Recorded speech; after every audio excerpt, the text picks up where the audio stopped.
የማምናት ጓደኛዬ አስደፍረኝ ነበር። ነገሩ የሆነው እንደዚህ ነው። ለሌሎች መማሪያ እንዲሆን ቤቱን ፎሎ፣ ላይክ፣ ሼር እያደረጋችሁ ታሪኩን አዳምጡት። በጣም የምወዳት የምታከብረኝ እጅግ የማከብራት ጓደኛ ነበረችኝ።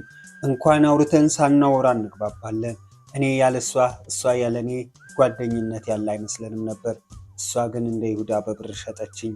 ታሪኩ የሆነው እንደዚህ ነው። አብረን በምንማርበት ሰዓት ላይ እጅግ የሚወደኝ ልጅ ነበር። እኔ ደግሞ ለሱ ምንም ቦታና የፍቅር ግንኙነት ከእርሱ ጋር የመጀመር ፍላጎት አልነበረኝም። በተደጋጋሚ ቢያስቸግረኝም ይህን ነገር እነግረዋለሁ።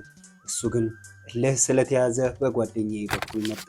ያቺ የማምናት ጓደኛዬ ግን እንደ ይሁዳ በብር አሳልፋ ሸጠችኝ። አንድ ቀን ሁለታችንም አብረን ነበርን። ቤተሰብ ሕፃን ልጅ ታሞ እንድንጠይቅ ወደ ሆስፒታል ተላክን።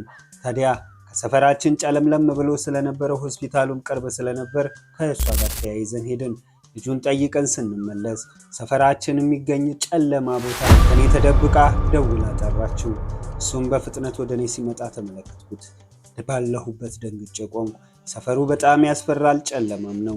ታዲያ ከኪሱ ገንዘብ አውጥቶ ለጓደኛ የሰጣት። አቅም እስከሚያጣኝ ድረስ ይጓተተኝ ጀመር። በጣም ትልቅና ግዙፍ ነው።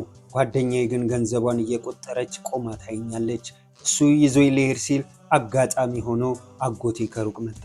ያንን ስትመለከት ያቺ እርጉም ጓደኛዬ ለልጁ ደውላ ሂድ አጎቷ መጥቷል አለችው። እግዚአብሔር አተረፈኝ፣ እሱም አመለጠ። እኔም ከአጎቴ ጋር ወደ ቤት ሄድኩ። ባካችሁ ጓደኛ ስትመርጡ አስተውላችሁ ምረጡ። ብዙዎቻችን ጓደኛ ሲባል ሁሉም ጥሩ አይደለምና ከዚህ ታሪክ ተማሩ።